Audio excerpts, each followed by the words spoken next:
Hello नमस्कार दोस्तों, मैं हूं प्रखर और आप देख रहे हैं द प्रखर शो, जिसमें हम सीरीज चला रहे हैं देश का विकास।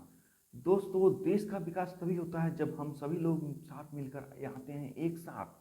तो आइए आज के हम इस टॉपिक में बात करेंगे अपने पर्यावरण को बचाने की, पारिस्थिति को संभालने की, जिससे हमारा भविष्य उज्जवल हो। आज का हमारा टॉपिक है, जैसा कि आपने देखा ही होगा, COP15 जैव विविधता सम्मेलन कि समझ क्या चुनौतियां आई और वो उसने उससे कितना फायदा उठा पाया। आइए इसके मुद्दे एवं परिणामों की बात करते हैं। ठीक है दोस्तों, आइए शुरू करते हैं। स्वस्थ जैव विविधता पारिस्थितिक तंत्र पृथ्वी पर जीवन को बचाए रखने हेतु महत्वपूर्ण है। इसके प्रकृति प्रदत्त मूल्य के बावजूद विश्व भर में इसकी स्थिति बिगड़ती जा रही है। इसी चुनौती को ध्यान में रखते हुए विश्व भर के देशों ने 7 से 19 दिसंबर 2022 को कनाडा के मध्य मॉन्ट्रियल शहर में आयोजित संयुक्त राष्ट्र जैव विविधता सम्मेलन COP15 में हिस्सा लिया, ताकि वर्ष 2030 तक जैव विविधता पर वैश्विक कार्रवाइयों का मार्गदर्शन करने के लिए एक ऐतिहासिक समझौता किया जा सके। इस सम्मेलन में एक महत्वाकांक्षी योजना की रूपरेखा प्रस्तुत की गई, जो प्रकृति को हुई क्षति के प्रमुख कारकों को संबोधित करते हुए विभिन्न क्षेत्रों में व्यापक कार्रवाई को लागू करती है। साथ ही यह सुनिश्चित करती है कि वर्ष 2050 तक प्रकृति के साथ भेदभावपूर्ण रवैये के साझा दृष्टिकोण को प्राप्त किया जा सके। संयुक्त राष्ट्र जैव विविधता सम्मेलन मूल रूप से चीन के कुनमिंग में 15 से 28 अक्टूबर 2020 के मध्य आयोजित होना था, लेकिन कोविड-19 महामारी के परिणाम स्वरूप इसे कई बार स्थगित करना पड़ा और 18 अगस्त 2021 को जैव विविधता अधिसमय के सचिवालय ने घोषणा की कि जैव विविधता सम्मेलन 2 भागों में होगा। इसका पहला भाग 11 से 15 अक्टूबर 2021 के मध्य वर्चुअल रूप में हुआ और इसका दूसरे भाग को चीन के कुनमिंग में आयोजित होने की उम्मीद थी, परंतु कई नीति परिवर्तनों के बाद इस भाग को कनाडा के मॉन्ट्रियल में स्थानांतरित कर दिया गया। मॉन्ट्रियल में COP15 में वैश्विक सम्मेलन में कार्रवाई को मार्गदर्शित करने के लक्ष्यों के एक नए समुच्चय पर सहमत होने हेतु दुनिया भर की सरकारें एक साथ आईं तथा दशक के अंत तक जैव विविधता की क्षति को रोकने के लिए एक वैश्विक जैव विविधता रूपरेखा का अपनाया गया। COP15 के प्रमुख परिणाम कुछ इस प्रकार रहे हैं। कुनमिंग मॉन्ट्रियल वैश्विक जैव विविधता फ्रेमवर्क में जैव विविधता के संदर्भ में अभी तक हुई प्रगति को ट्रैक करने के लिए पूर्ण निगरानी, रिपोर्टिंग और समीक्षा व्यवस्था के साथ स्पष्ट और मापने योग्य उद्देश्य व लक्ष्य शामिल हैं। यह वैश्विक समुदाय को 23 विशिष्ट लक्ष्यों और 4 व्यापक वैश्विक उद्देश्यों के रूप में प्रकृति की रक्षा करने, उसे पुनर्स्थापित करने तथा प्रदूषण को कम करने हेतु कार्रवाई करने के लिए प्रतिबद्ध करता है। इस सम्मेलन के कुछ परिणाम इस प्रकार है। इसमें है पहला, 30 बाय 30 लक्ष्य। जैव विविधता की हानि को कम करने के लिए लक्ष्य को प्राप्त करने के लिए 23 विशिष्ट लक्ष्यों में से 3 का उद्देश्य 2030 तक पृथ्वी की 30% भूमि और समुद्रों को संरक्षित करना है। वहीं लक्ष्य 2 का उद्देश्य यह सुनिश्चित करना है कि 2030 तक कम से कम 30% भूमि और समुद्री क्षेत्र पुनर्स्थापित हो। जैव विविधता वित्तीयन 23 विशिष्ट लक्ष्यों में से लक्ष्य 19 जैव विविधता वित्तीयन से संबंधित है, जिसके अंतर्गत 2023 तक अंतर्राष्ट्रीय जैव विविधता और निजी स्रोतों से कम 200 अरब डॉलर प्रतिवर्ष जुटाने का लक्ष्य है। इसके अंतर्गत विकसित देशों द्वारा 2025 तक प्रतिवर्ष कम से कम 20 बिलियन अरब डॉलर और 2030 तक कम से कम 30 बिलियन अरब डॉलर का योगदान किया जाना चाहिए।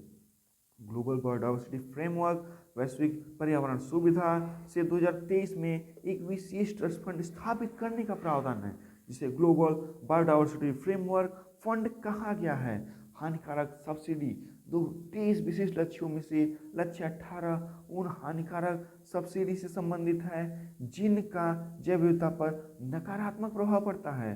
सभी देश 2025 तक जैव विविधता पर नकारात्मक प्रभाव डालने वाली सब्सिडी की पहचान करने के लिए प्रतिबद्ध हैं। इसके पश्चात उन्हें चरणबद्ध तरीके से समाप्त करने या सुधारने की दिशा में आगे बढ़ने की बात कही गई है।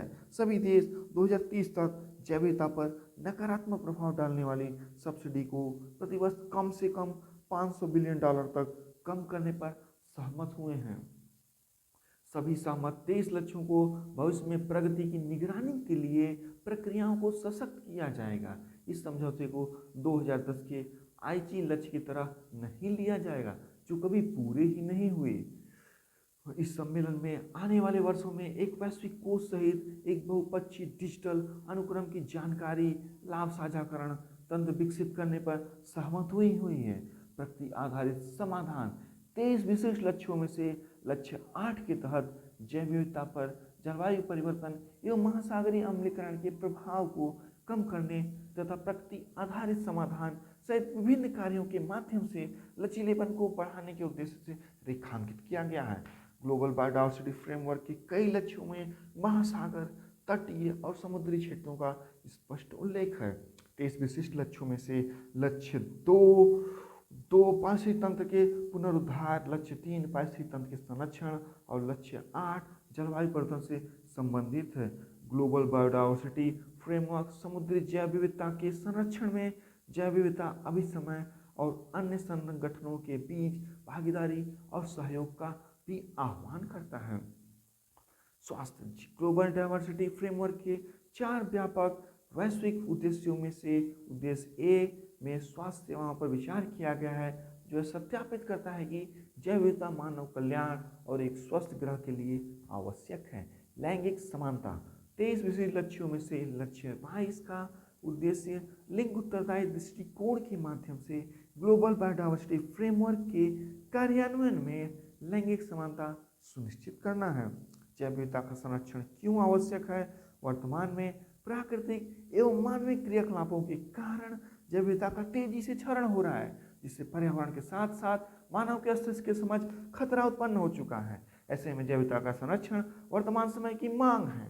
निम्नलिखित कारणों से जैव विविधता का संरक्षण किया जाना चाहिए। उसके कुछ कारण इस प्रकार है। पहला है स्वस्थ पारिस्थितिक तंत्र।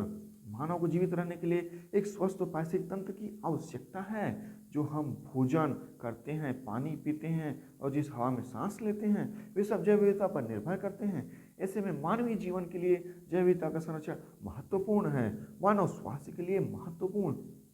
नवीन रोगों की उत्पत्ति एवं इनके प्रसार और जैव विविधता के विनाश के लिए प्रत्यक्ष संबंध पाया जाता है। उदाहरण के लिए 2019 के अंत में कोविड-19 का प्रकोप संभवतः चीन के वुहान में एक पशु बाजार में शुरू हुआ था, जहां से वायरस जानवर से मनुष्यों में संक्रमित हुआ। प्राकृतिक आपदाओं से सुरक्षा भूमि, नदियों और महासागरों में विभिन्न पारिस्थितिक तंत्र हमारी खाद्य श्रृंखला को मजबूत बनाते हैं और हमें पोषण प्रदान करते हैं।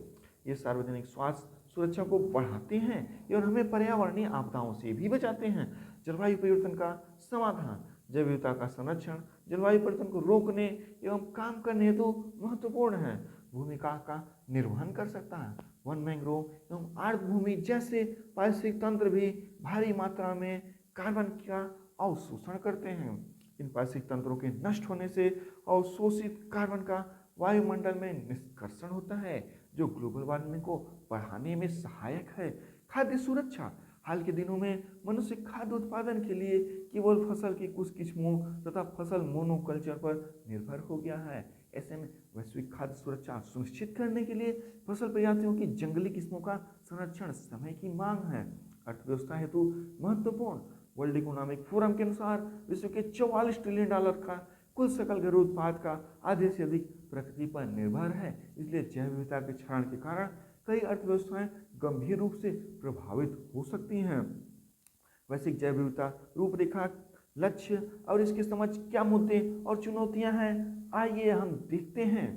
COP15 की अपेक्षाकृत कमजोर महत्वाकांक्षाओं और क्षुण्ण पारिस्थितिक तंत्र की सुरक्षा एवं असंधारणीय उत्पादन और खपत से निपटने जैसे महत्वपूर्ण क्षेत्रों में अकर्मण्यता को लेकर आलोचना की जा रही है। उदाहरण के लिए इसमें उत्पादन एवं खपत के अस्थिर पद चिन्ह को कम करने हेतु किसी स्पष्ट लक्ष्य का अभाव है।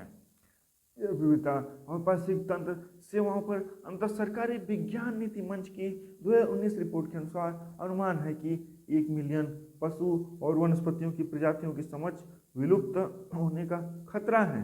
अतः 2050 तक की समय सीमा